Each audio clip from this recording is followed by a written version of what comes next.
What's up, Davis fam? It's your girl Hunter, and I am back with another video.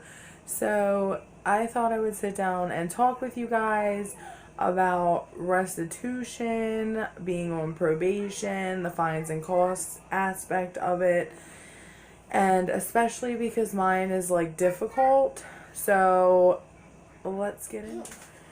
So I told you guys a little bit about why I'm on the probation, and just if you haven't seen that video, go check it out before this one.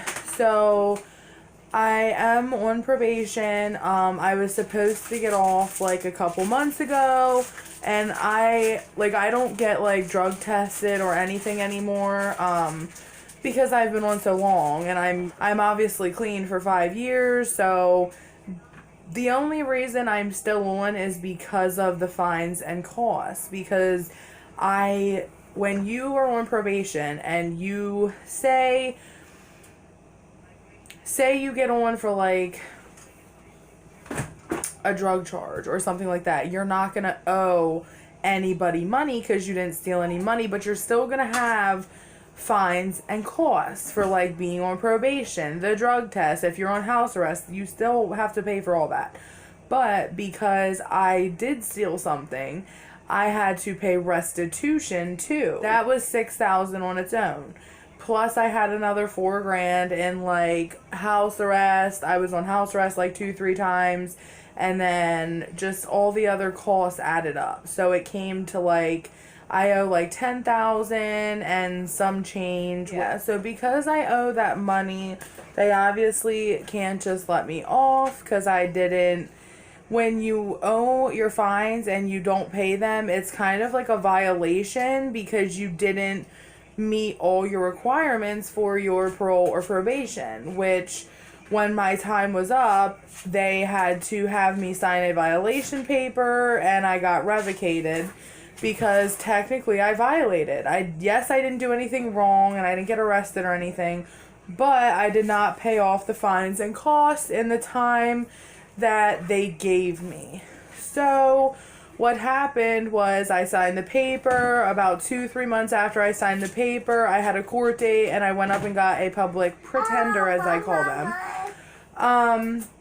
So I got a public pretender, and then we went to court that day, and she was obviously new because she had to keep going and asking all the other PDs, like, what should I do? Can I ask? And da-da-da-da-da. And they told her, you can ask for anything. And I'm like, well, then I want you to ask if you can drop the restitution. Not the fines, just the restitution.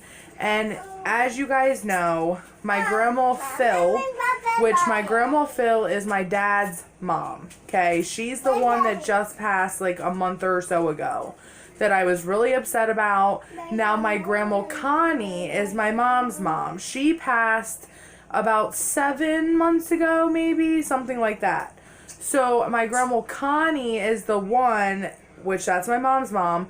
She's the one that the story time was about. She's the one that I stole the money from, and yeah. So because she passed away, now what?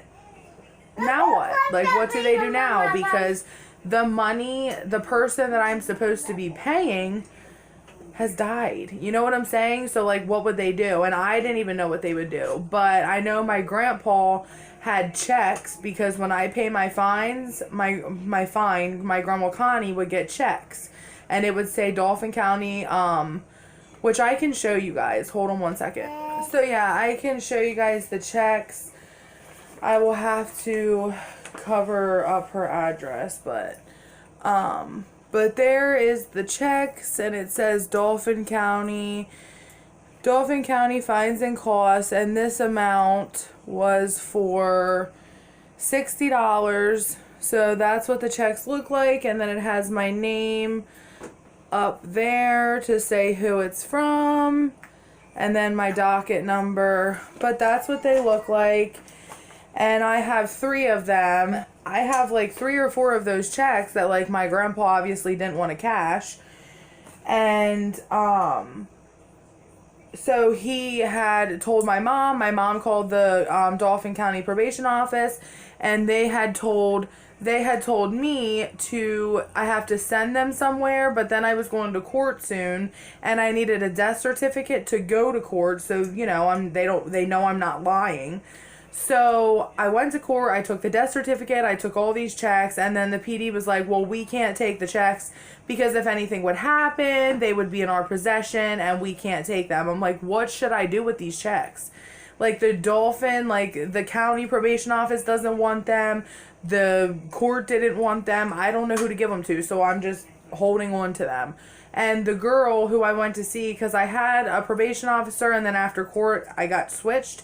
So I seen a girl in the meantime, which I knew her from taking my drug test. So she said to try to take him up to the DA and see what they would do.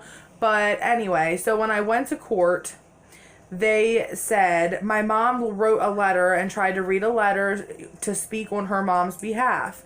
Because my grandma Connie did not want this money back. Like, she wanted me to get clean. That's all she wanted. Yes, she was sad and upset that I stole this money. And yes, she should get it back. But I'm saying that wasn't her end goal. Oh my God, I want my money back. I don't give a fuck about Hunter. No, like, she wanted me to get clean. That's what she wanted. So the judge was like really rude and like did not want my mom to read this letter. Like, he kept interrupting her. So he finally said, does she have an estate? Which I guess she does. And that would be my grandpa. My mom said, what if he want it? Well, the judge said that we have to get a letter signed stating from him, and it has to be notarized, that he signs off on the money, and then they will take the $6,000 off of my case. And then at that point, I will only owe almost $4,000. So that's a little more reasonable to pay off, which we're still in the process of getting this done. My mom, I don't think, has still talked. Like, my mom hasn't even talked to him yet, I don't think. My mom's busy with a lot of stuff, and I'm really scared. Like, I don't know what he'll say. Like, I don't know if he'll be like, no, I want the money. And if my grandma Connie was here, she would never let him get that money. Like, she would know. She would be so mad at him. But now that she's not here, I don't know what he'll do. So it's all up to him, and it kind of sucks because I've been on for like 4 years, okay? And like, I think that I've paid enough, like I have 2 felonies out of it. Like, I'm a felon, like, and I'm a mom. Like, it's just, it definitely haunts me, like, still every day. Like, even, like, yes, I'm a stay-at-home mom, but before, I had kids, I tried to go work at Turkey Hill and I couldn't because I had felonies. So it definitely does come up in everyday life. And I've went to jail, I've been to rehabs, I've been on house arrest, so I think I've paid enough, and now I'm clean, and that's what she wanted. So what she wanted out of it, she got. And like, we are all like just so thankful that I got clean, and just, yeah. So that's what happens if you owe restitution and the person who gets the restitution dies. That's what happens. If they have an estate, the money will go to the estate or the will, whatever the case may be. So, and I think they should definitely change that because, like, I didn't steal. I mean, yes, Steve and her were married, but they had their own separate account. She had her money. He had his money. So I didn't steal from him. I stole from her, and she should get it back. You know what I'm saying? Not him. Like, why would he get it back? You know what I'm saying? And then, like, some cases where, like, say I would have stole from my grandma, but she had all her kids in the will and, like, he wasn't in it at all. Then all the money that I owe would be split up between 6 of her kids. It just doesn't make sense,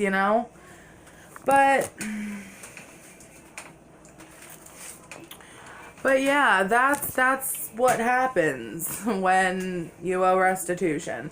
So we have to, I have to get on my mom and I have to tell her, like, either you have to call him or I do because, like, I need to know. And then as soon as we get his letter, we have to take it right up to the court, right up to the courthouse, and then I don't know if they will make like another court or if they'll just like take it away. I don't know. But he said as soon as they get the letter, they can do something about it. So that's what's happening with that. I hope you guys enjoyed this story time. I mean, I don't know if any of you wonder that, but I know when I was in that position, like, I was wondering every day almost up until court, like, would they drop it? Like, what would happen? Like, you know. So for anyone out there who has restitution and unfortunately their victim dies, then that's what happens in that case. So yeah, that was my story time for today. I know it wasn't that long, but I just wanted to come on here for anyone that searches it or needs to know. There you go. Now you know. But thank you guys for watching, and thank you guys for all the support you give me. And just remember, if you have any ideas or have any questions, please comment down below. And I love you, we love you, and we will see you in the next one.